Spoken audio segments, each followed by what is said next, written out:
चलिए शुरू करते हैं स्टैटिक्स की एक क्लास। इस क्लास में एक ही क्लास के माध्यम से हम ज्यादा से ज्यादा स्टैटिक्स का जो भी रोल है, कुछ भी एमसीक्यूज हैं जो भी बनने वाले हैं, उनको कवर करने की कोशिश करेंगे। तो सबसे पहले बात करते हैं, देखो, डाटा की। Data facts, number, measures, observation और थिंग्स होती हैं जो इंफॉर्मेशन को कन्वे करती हैं। ठीक है।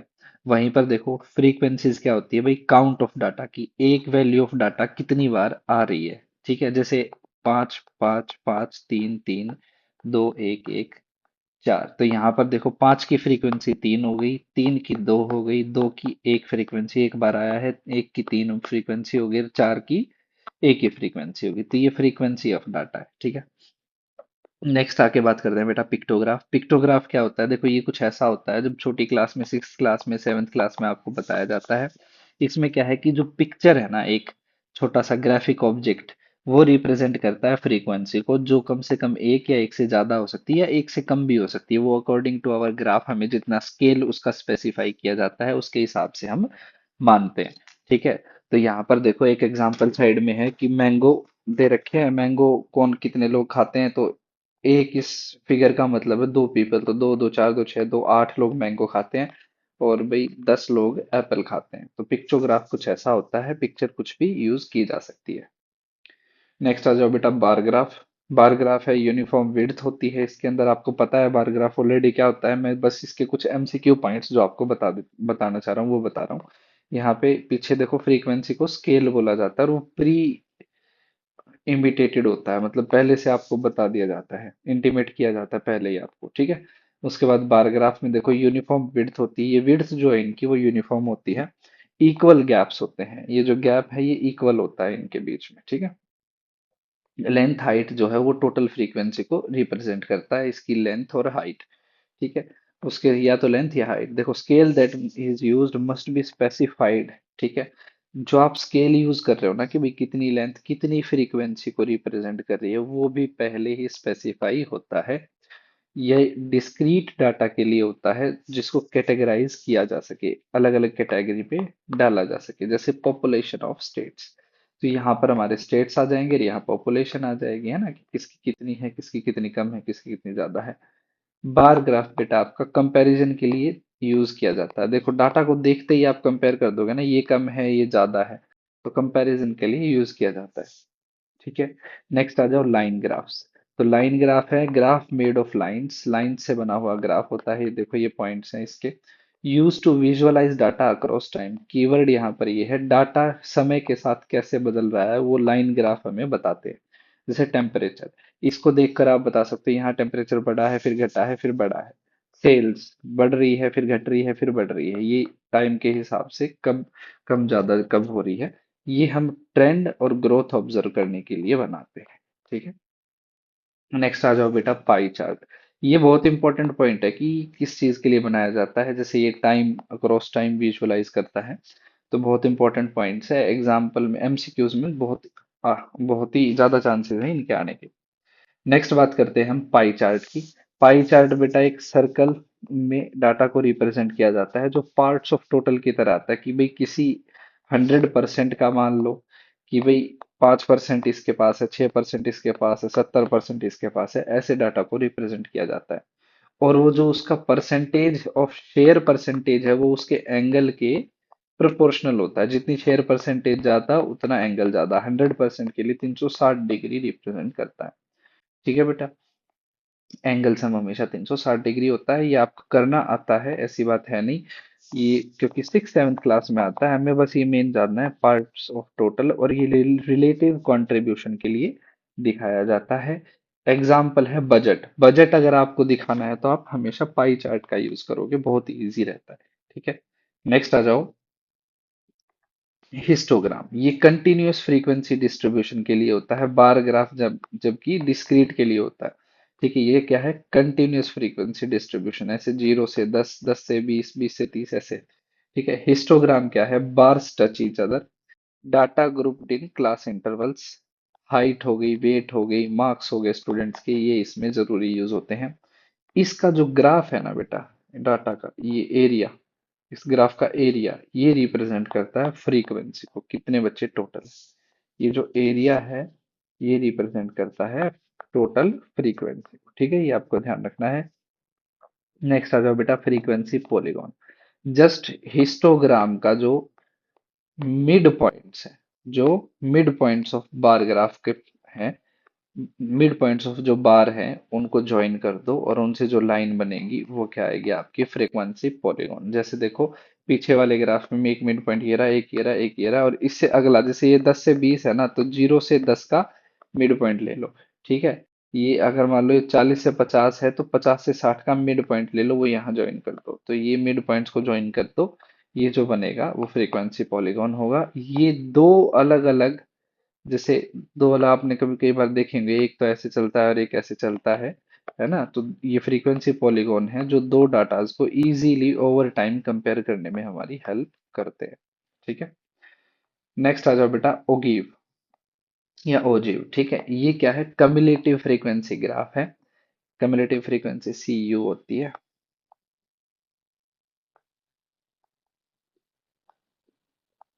कम्युलेटिव कम्युलेटिव फ्रीक्वेंसी ग्राफ, ये मीडियंस के लिए, क्वार्टाइल्स के या परसेंटाइल के लिए बहुत इंपॉर्टेंट एमसीक्यू बनेगा यहाँ से, कि ये मीडियन के लिए रिलेटेड होते हैं। डाटा जो है हमारा वो सीएफ होता है, ना कि सिंपल फ्रीक्वेंसी। कम्युलेटिव फ्रीक्वेंसी होती है, यानी या तो एडिड एडिड या सब्ट्रैक्टेड सब्ट्रैक्टेड ऐसे करके। ठीक है, अब देखो, इसमें बनते हैं बेटा दो टाइप के। एक तो मोर देन ओगिव, ठीक है, जिसमें क्या होता है, प्लॉट करते हैं lower class boundary versus cumulative frequency, जिसका आगे एग्जाम्पल भी है, आपको एग्जाम्पल में बिल्कुल दिखेगा। अभी यहाँ पर ये एमसीक्यू पॉइंट ऑफ व्यू से बताया गया है। एक लेस देन ओगिव, लेस देन ओगिव में प्लॉट होता है अपर क्लास बाउंड्री का, अपर क्लास लिमिट का। ठीक है, किसके साथ में, कम्युलेटिव फ्रीक्वेंसी के साथ। और ये जो मोर देन ओगिव का ग्राफ, ठीक है, मोर देन ओगिव का ऐसे, लेस देन का ऐसे, ये जहां पर मिलते हैं वो हमारा क्या होता है, मीडियन होता है। ये आपको ध्यान रखना है। ठीक है, अब बात करते हैं, तीनों एक तरीके से समझते हैं। पहले मीन, बेटा ज्यादा नहीं कराऊंगा, जितना जरूरी है उतना ही, सीधे फॉर्मूले बता के एक क्वेश्चन करा के आगे बढ़ रहे हैं, क्योंकि इतना ज्यादा जरूरी है नहीं, सब आता है आपको, ये चीजें 9वीं 10वीं की चीजें हैं। देखो, मीन क्या है, sum of observation upon number of observation. तीन फॉर्मूले होते हैं, डायरेक्ट, डेविएशन और स्टेप डेविएशन। डायरेक्ट क्या है, summation F I X I by summation F I. ठीक है, डेविएशन में हम एक अज्यूम्ड मीन मानते हैं और उससे एक डी आई निकालते हैं जो एक्स आई माइनस ए होता है, और एफ आई डी आई करके समेशन एफ आई कर देते हैं, ए प्लस करके निकाल देते हैं रिजल्ट। स्टेप डेविएशन मेथड, इसमें बेटा हम यू आई निकालते हैं जो x I minus A by H होता है। एच आपको पता है क्लास साइज होता है, ए एज्यूम्ड मीन होता है, एक्स हमारा क्लास मार्क होता है। ठीक है, तो फॉर्मूला होता है A plus summation F I U I upon में समेशन एफ आई इंटू में एच। ठीक है, और ये जो चीज है ये यू का मीन है। ये आप फॉर्मूले बड़े अच्छे से देख सकते हो। तीनों फॉर्मूला को मैंने इस क्वेश्चन के माध्यम से कर रखा है, आप एक सेकंड के लिए क्वेश्चन देख लीजिए।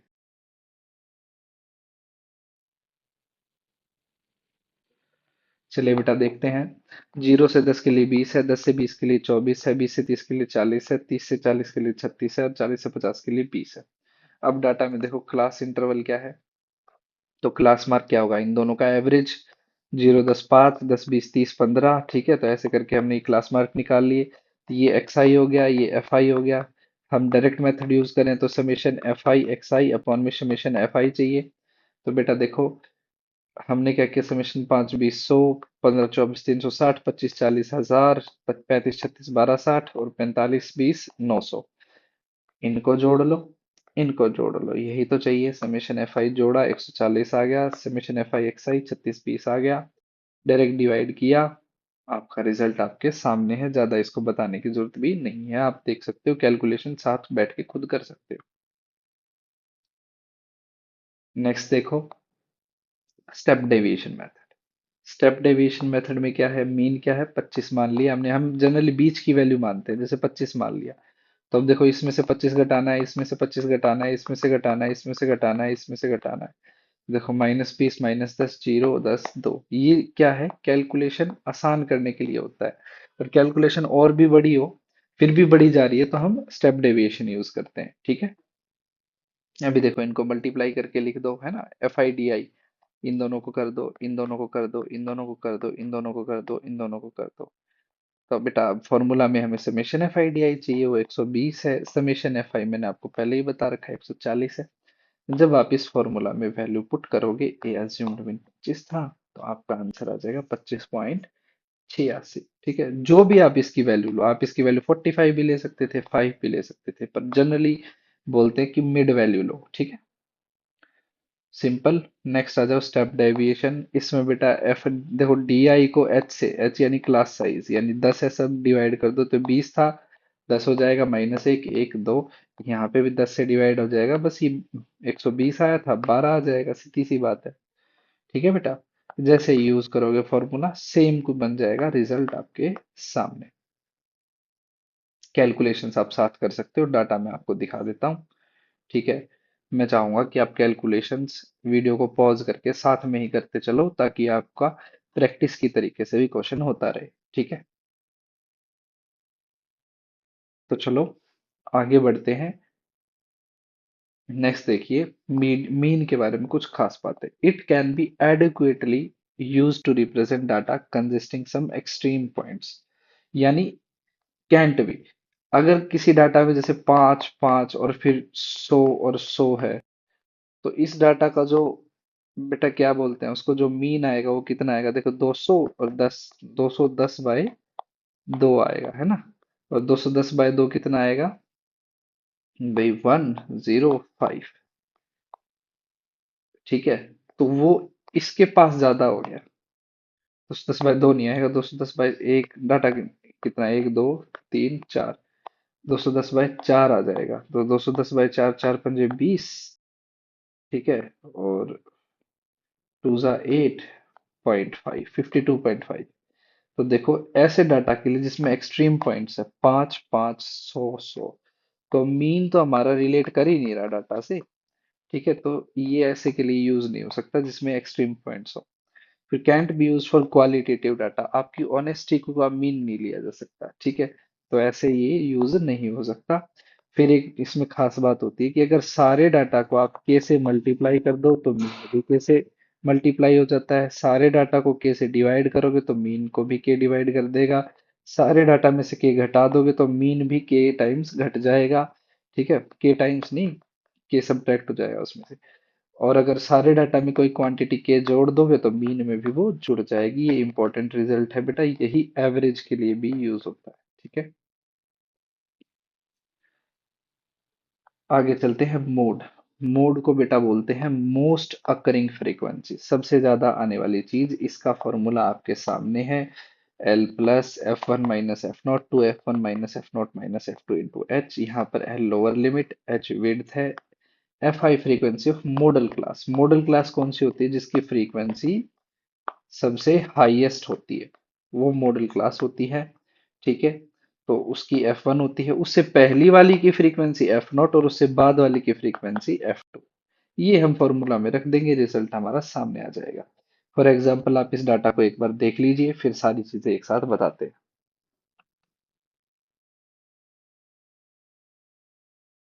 तो बेटा डाटा को देखते हैं, देखो 0 से 20 के लिए 12, 20 से 40 के लिए 7, 40 से 60 के लिए 6, 60 से 80 के लिए 16, और 80 से 100 के लिए 6। सबसे ज्यादा बेटा नजर गई तो 16, फ्रीक्वेंसी हाईएस्ट है मॉडल क्लास। ठीक है, तो ये कितना हो जाएगा, ऊपर वाली F0 उससे और नीचे वाली F2, और वो F1 हो जाएगी, इसी को मॉडल क्लास बोल देंगे।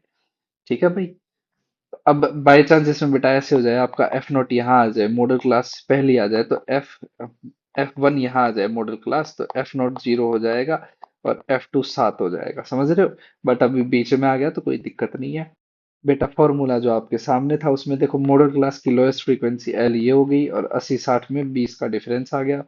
फॉर्मूला में रख दो वैल्यू, देखो एल 60 आ गई, एच 20 आ गया, 16 माइनस में F1 कितनी है, 6 है, F0 कितनी है, 6 है, अपॉन में 16 दूनी 32, माइनस में 6 रिजल्ट को सॉल्व करोगे, ये कट पिट के 10 आ जाएगा, आंसर 70।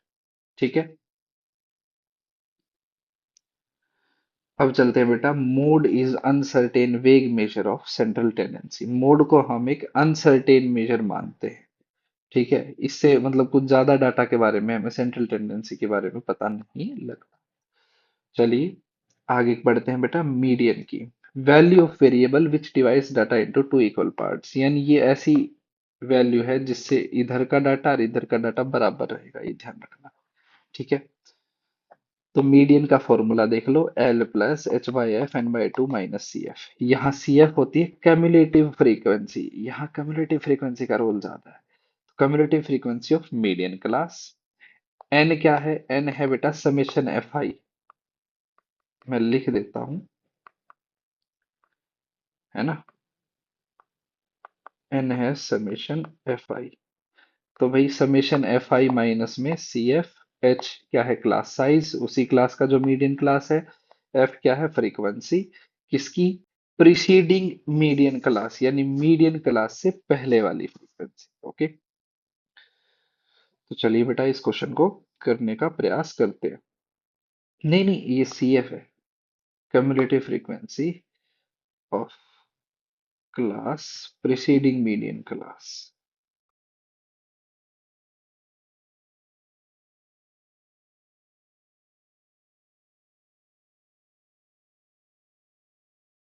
preceding median class, तो ये आपका बन जाएगा।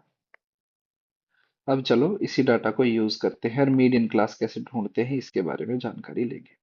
तो देखो भाई, सबसे पहले मीडियन क्लास ढूंढनी है तो इन सब का सम करो। पहले इनका सम करो। तो कितना आ गया? 5 15 30 8 2 60।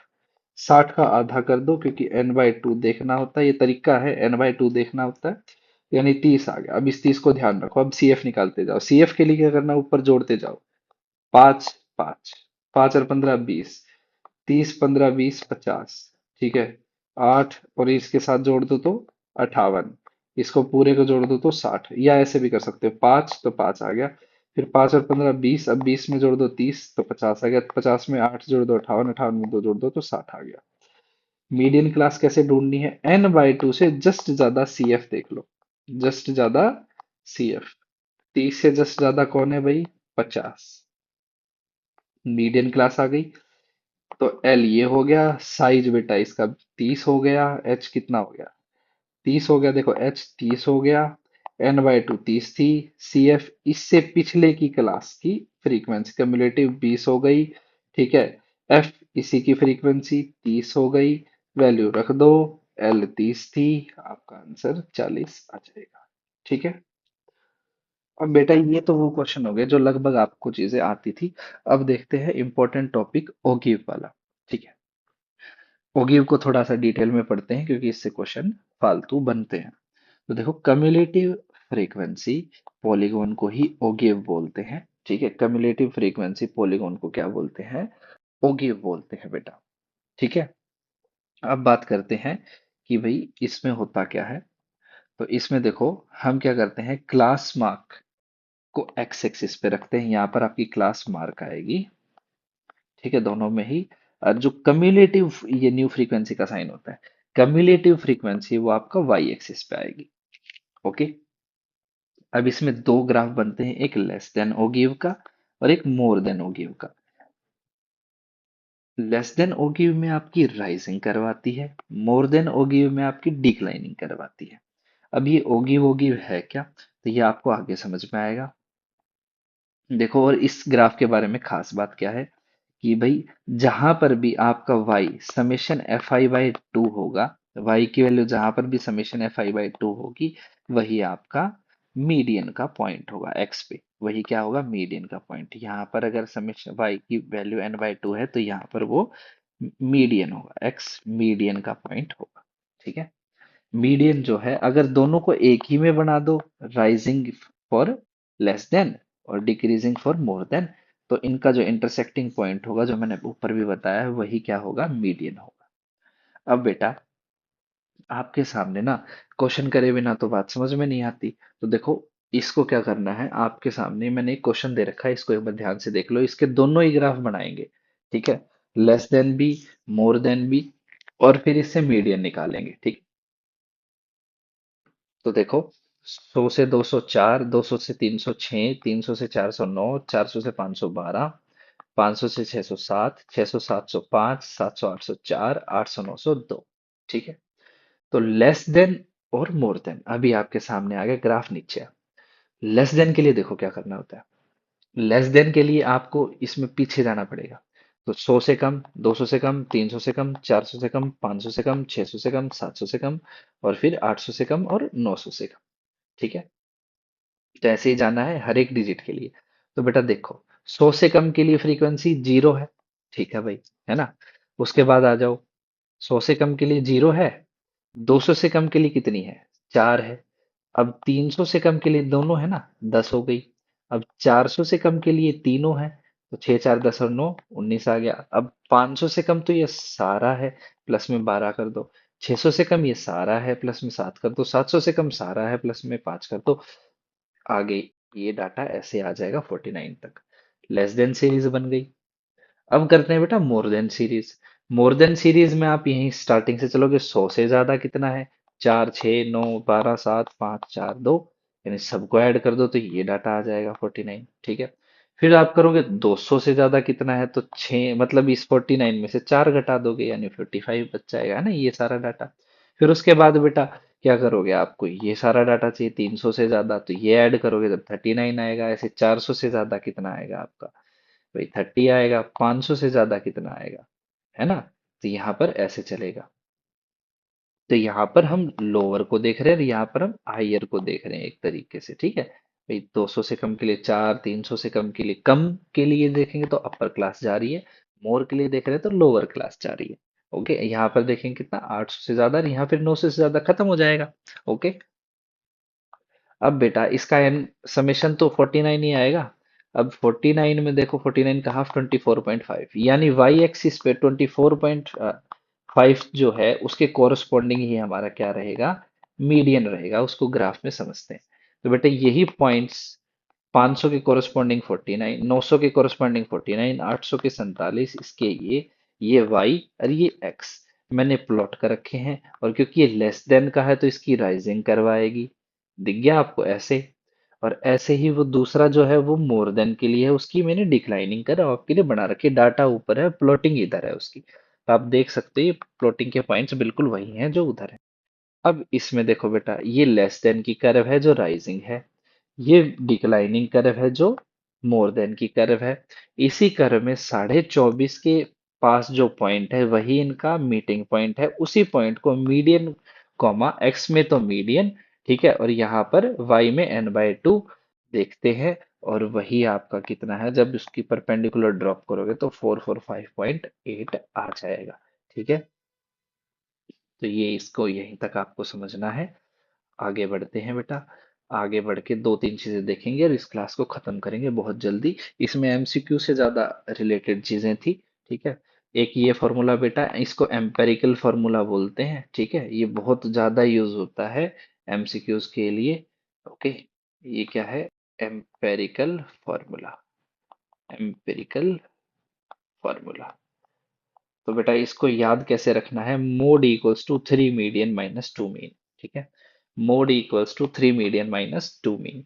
तो इस फॉर्मूला को आप याद करने के अपने तरीके बना लो, इस पे हमेशा एक क्वेश्चन रहता है। नेक्स्ट आ जाओ बेटा, आज की क्लास का लास्ट टॉपिक। सिमेट्रिक डिस्ट्रीब्यूशन के लिए मीन मीडियन मोड तीनों बराबर होते हैं, ये ध्यान रखनी है। फिर उसके बाद आ जाओ डिस्ट्रीब्यूशन। अगर राइट टेल्ड है जिसको पॉजिटिवली स्क्यूड बोलते हैं, या लेफ्ट टेल्ड है जिसको नेगेटिवली स्क्यूड बोलते हैं, तो उसके लिए कुछ डाटा ऐसे होता है। देखो, मोड होता है आपका पीक पॉइंट। ठीक है, यहाँ पे मोड से ज्यादा आएगा मीडियन, और मीडियन से ज्यादा आएगा मीन। ठीक है। मीन क्या आएगा इस तरफ। देखो, मीन बैलेंस करने की कोशिश करेगा तो वो टेल की तरफ घूमता है। ठीक है, टेल की तरफ, ऐसे बैलेंसिंग पॉइंट समझ लो आप। ठीक है, कि पेन या कॉपी को बैलेंस कर रहे हो तो मीन कहाँ घूमेगा भाई? मीन घूमेगा आपका टेल की तरफ। तो मीन इधर क्या है यार, वैल्यू देखो इसकी एक्स की ऐसे बढ़ रही है, इस तरफ एक्स की वैल्यू बढ़ेगी ना, तो मीन इधर जितना ज्यादा आएगा, मीन इधर जितना ज्यादा आएगा, है ना, मीन इधर जितना ज्यादा आएगा वो उतना ज्यादा वैल्यू बड़ी होगी उसकी। और मोड क्या है, मोड हाईएस्ट पॉइंट है, मीडियन इन दोनों के बीच में ही होता है हमेशा। तो बेटा अगर मीन एक्सट्रीम इधर है तो बीच में मीडियन, और फिर मोड अपने आप कम हो गया। और इसका उल्टा लेफ्ट टेल। लेफ्ट टेल्ड में क्या है कि मीन हमेशा टेल की तरफ घूमता है। ठीक है, टेल की तरफ यहाँ अगर मीन आया तो मीन देखो छोटा हो गया, एक्स छोटा हो गया ना, यहाँ 0 है तो यहाँ एक्स की वैल्यू छोटी है। फिर बीच में कहीं मीडियन होगा तो मोड हमेशा एंड में आएगा। पीक वैल्यू आप फिर भी देख सकते हो, पीक वैल्यू और मीन। ठीक है। तो देखो, मीन को बोलते हैं बैलेंस पॉइंट, मोड होता है पीक, और मीडियन होता है point dividing into equal areas. यानी यहाँ मीडियन ऐसी जगह होगा जहाँ यहाँ का एरिया और यहाँ का एरिया बराबर होगा, यहाँ का एरिया यहाँ का एरिया बराबर होगा, वो मीडियन का पॉइंट। तो आज की क्लास बेटा यहीं पर समाप्त होती है। अगर आपको कोई भी डाउट आता है तो चैनल के डिस्क्रिप्शन में प्रज्ञान सागर t.me/प्रज्ञान सागर, ये टाइप भी करोगे ना, t.me/PRAGYANSAGAR, अगर ये गूगल पर भी टाइप कर दोगे तो डायरेक्टली हमारे चैनल पर पहुंच जाओगे। ठीक है, चैनल ही ग्रुप पे पहुंच जाओगे जहां आप अपने डाउट्स पूछ सकते हो, और बीच में एक दो मैं मॉक भी डालता रहता हूँ उधर। ठीक है, mock test for TGT maths, तो आप वहां पर पहुंच जाओगे। वहां पर आपको कोई भी डाउट होगा तुरंत प्रभाव से उसको करने की कोशिश की जाती है। और क्लास की जितनी भी पीडीएफ है बेटा, वो t.me प्रज्ञान सागर, आगे लास्ट में लगा देना डॉक्स, ये चैनल है टेलीग्राम पर, इस पर आपको सारी पीडीएफ्स मिलेंगी। उसके साथ में आपको अगर कोई भी पर्टिकुलर टॉपिक पर वीडियो चाहिए तो बेटा आप ग्रुप में जाके रिक्वेस्ट करो, उस पर बनाने की पूरी कोशिश की जाएगी। जय हिंद, जय भारत। आज की क्लास को यहीं करते हैं समाप्त।